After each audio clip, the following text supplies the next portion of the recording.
No news only views.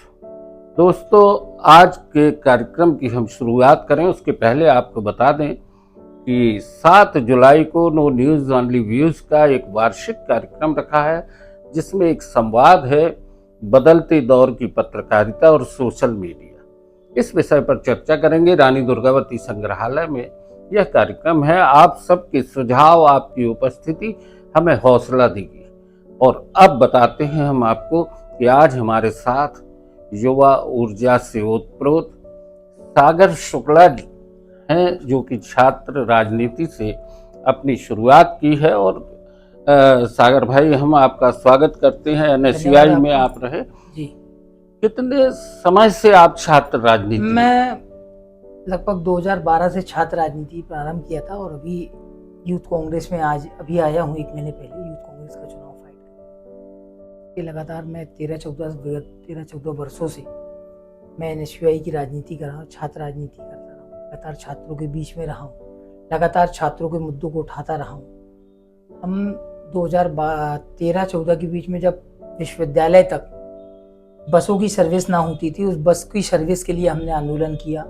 हमने medical में उचित शिक्षा के लिए आंदोलन किया।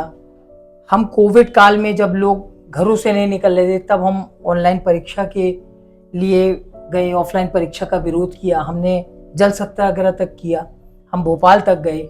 हम लगातार 12-13 वर्षों में लगातार हम छात्रों की आवाज़ बनते रहे। अगर तुम छात्रों की आवाज बनती रहे, इस बीच में मध्य प्रदेश में बहुत से मुद्दे आए जी, जैसे पटवारी भर्ती घोटाला, व्यापम घोटाला, नर्सिंग घोटाला। इसमें युवाओं का जो एक भविष्य है वो दांव पे लगा। उस समय तुम्हारी ऊर्जा कहाँ थी? हम उस वक्त भी रोडों पे थे, हमने संघर्ष किया, हमने लड़ाई ली, हम जेल तक गए हैं। व्यापम घोटाले में हमारे कई साथी जख्मी हुए, कई बार लाठीचार्ज हुआ, कई बार हमारे ऊपर मामले लगे, आज भी वो मामले चल रहे हैं। हमने सरकार से हर उन मुद्दों पे लड़ा जिनमें युवाओं के भविष्य के साथ खिलवाड़ हुआ। हम लगातार शासन की ईंट से ईंट बजाने का काम किए हैं। हम कभी शासन से डरे नहीं। विगत 13-14 सालों में जो हमारे ऊपर आज 26-27 मामले आज भी चल रहे हैं, वो सब प्रशासनिक मामले हैं। हमने शासन की आवाज से लड़ा है, हमने शासन से लड़ा है, हमने शासन की ईंट से ईंट बजाने का काम किया है। ईंट से ईंट बजाने का काम करना और युवाओं की बात लोगों तक पहुंचाना, युवाओं को जागरूक करना। आज युवा जो है वो मौन हो जाता है, वो अपने मुद्दों के लिए उतना खुलकर मुखर होकर बात नहीं करता है। इस विषय पे कभी आपने सोचा?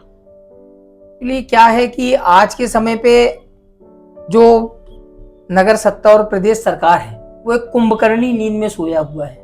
उसे सिर्फ राम नाम की लूट मची है, लूट सके तो लूट। उनको सिर्फ अपने घर भरने का है, उनको युवाओं के भविष्य से किसी भी प्रकार का कोई लेना लादना नहीं है। विपक्ष की आवाज को दबाना है। अगर विपक्ष आवाज तेज करता है तो वो शासन के हथकंडे, अलग अलग हथकंडे अपनाते हैं। आपको जेल भेज देना, आपके ऊपर फर्जी मामले लगा देना, आपको बदनाम कर देना। अभी रानी दुर्गावती विश्वविद्यालय बहुत सुर्खियों में है, बहुत से मुद्दे हैं वहाँ पे। पर्याप्त स्टाफ की कमी है, शैक्षणिक जो गतिविधियां हैं वो लगभग हाशिए पे हैं। वहाँ पर कुछ छात्रों के साथ कुछ आंदोलनात्मक स्थिति आई। अभी हम हाल ही में 1 हफ्ते पहले अर्थी जुलूस का प्रोग्राम करके आए हैं। अब अर्थी जुलूस के माध्यम से अपना विरोध प्रदर्शन हम करके आए हैं, लेकिन बात वहीं पे आके रह जाती है। एक अयोग्य कुलगुरु, जिसको कोर्ट ने भी, न्यायालय ने भी साबित कर दिया कि एक अयोग्य है, उसके बाद भी वो उस पद पे काबिज है। ये कहीं ना कहीं सत्ता का दबाव है, सत्ता का संरक्षण है। सत्ता का संरक्षण है और युवाओं के भीतर एक आक्रोश है। सागर शुक्ला युवक कांग्रेस का चुनाव लड़ने जा रहे हैं। आप प्रदेश महासचिव के पद पर दावेदारी कर रहे हैं। किन मुद्दों को लेकर आप युवाओं से बात करेंगे? सबसे पहला मुद्दा जो सिर्फ मध्य प्रदेश में नहीं बल्कि पूरे भारत में आज है, वो है बेरोजगारी का मुद्दा। ये कहने में आश्चर्य होता है कि आज के दौर में बीटेक एमटेक करने के बाद वो छात्र, वो स्टूडेंट, वो बीटेक का छात्र 8,000-10,000 की नौकरी करता है, क्योंकि इसको अपना घर चलाना है। उनके माता पिता ने जो लोन लिया, कर्जा लिया उनको पढ़ाने के लिए, उसको चुकाना है। तो वो कब तक जॉब की वैकेंसी का इंतजार करेंगे? वो कब तक 25,000, 30,000, 40,000 का सपना देखेंगे? लिया हुआ उधार में लगातार ऋण लगता रहता है, ब्याज दर लगती रहती है। उनके माँ बाप को उनका ब्याज भी चुकाना है, इसलिए आज भी युवा 8-10,000 की नौकरी करने के लिए आतुर है। आप 10,000 की नौकरी के लिए आप 3 वैकेंसी निकालें और जबलपुर में 3,000 लोग आएंगे। ये समस्या है युवाओं के साथ, अनएम्प्लॉयमेंट की। बेरोजगारी एक बड़ा मुद्दा है दोस्तों, और बेरोजगारी एक ऐसा दंश है जिसके बारे में ये कहा जाए कि इस मध्य प्रदेश देश का हर युवा रोजगार की तलाश में है। सरकार झुनझुना बजाती है, युवाओं को लुभाने का प्रयास करती है और चुनाव के समय मुफ्त की रेवड़ियां बढ़ती हैं और सरकार चुनाव जीतने के पूरे हथकंडे अपना लेती है। युवा हताश हो जाता है, उसकी रोजगार की उम्मीदें टूट जाती हैं और फिर आप भी सुन सकते हैं 2 करोड़ रोजगार मिलेंगे, नौकरियां दी जाएंगी। अभी फिर कुछ घोषणाएं की हैं मध्य प्रदेश के मुख्यमंत्री मोहन यादव जी ने। पेपर लीक हो जाते हैं, नीट की भी वो मुद्दा है, पेपर लीक हो जाने की जो घटना आई थी। अब इसमें तो कई ऐसे भाजपा के बड़े नेता, विधायक, मंत्री हैं जिनके खुद के कॉलेज में पेपर लीक हुआ है, उन पे कोई कार्रवाई नहीं हुई। ऐसे आपने अखबारों के माध्यम से आपको न्यूज आई होगी कि पूरे लगभग बहुत सारे ऐसे विश्वविद्यालय और सेंटर थे जहां पे भाजपा के विधायक, मंत्री, बड़े नेताओं का कॉलेज था, कोई कार्रवाई नहीं हुई। व्यापम जैसा बड़ा घोटाला, पटवारी घोटाला, ये कौन करा रहा है? कौन लोगों के नाम सामने आते हैं? सरकार से जुड़े हुए लोग हैं, सरकार के लोग हैं।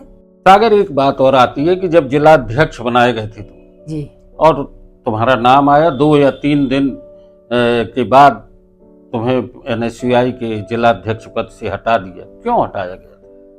देखिए, एक लंबे सफर के बाद मुझे संगठन ने एक फल दिया। वो फल मुझे मिला, लेकिन वो फल चंद दिनों के लिए मुझ तक था। कुछ नेताओं के कार्यकर्ता की चाटुकारिता को लेके नेताओं ने मुझे हटाने के लिए यहां से लेके दिल्ली तक प्रयास किया।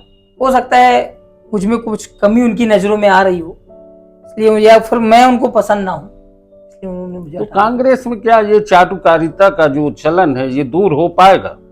अब देखिए, होगा या नहीं होगा, लेकिन अभी जो राहुल जी की सर्जन संगठन का आया है उसमें ऐसा तो लगता है कि अब आम कार्यकर्ताओं की आवाज दिल्ली तक जाएगी और मुहिम में एक अच्छा काम चालू हो चुका है। एक आम कार्यकर्ता भी अपनी आवाज, अपनी पसंद ऊपर दिल्ली राहुल जी तक पहुंचा सकता है। दोस्तों, राहुल जी तक एक आम युवा की आवाज पहुंच जाए, ये युवक कांग्रेस के हर युवा की एक उम्मीद है। वैसे कहा तो यही जाता है बड़े बड़े नेताओं के बारे में कि उनके दरबार में खड़े रहने वाले युवाओं को मौके नहीं मिलते हैं, उनकी बात नहीं सुनी जाती है, अपने समर्थकों से घिरे होते हैं। लेकिन अब एक नए बदलाव की तरफ अगर हम उम्मीद करें, संगठन सृजन की जिस तरह से बात की गई है, तो युवाओं को कुछ उम्मीदें आई हैं। सागर शुक्ला सिर्फ एक प्रत्याशी नहीं, एक उम्मीदवार नहीं, इन युवाओं की एक आवाज है। और अगर भविष्य में युवा इसी तरीके से मुखर होकर खड़ा होता है तो निश्चित है देश के लोकतंत्र में एक आम आदमी की आवाज भी शामिल होगी। वरना स्थिति यही है कि आप बोलें, सुनने वाला कोई नहीं है। सरकार अपने तरह से काम कर रही है और झुनझुने बज रहे हैं। नो न्यूज ओनली व्यूज पर आज की चर्चा यहीं तक। बहुत बहुत धन्यवाद। बहुत बहुत धन्यवाद आपका, आपने मुझे यहाँ तक बुलाया, मेरा इंटरव्यू लिया, इसके लिए मैं आपका आभारी हूँ। और युवाओं की आवाज मेरे माध्यम से आपके चैनल से इस देश में और प्रदेश में जाएगी, इसके लिए मैं बहुत बहुत आपका ऋणी हूँ, आभारी हूँ। और मैं आपको नमस्कार।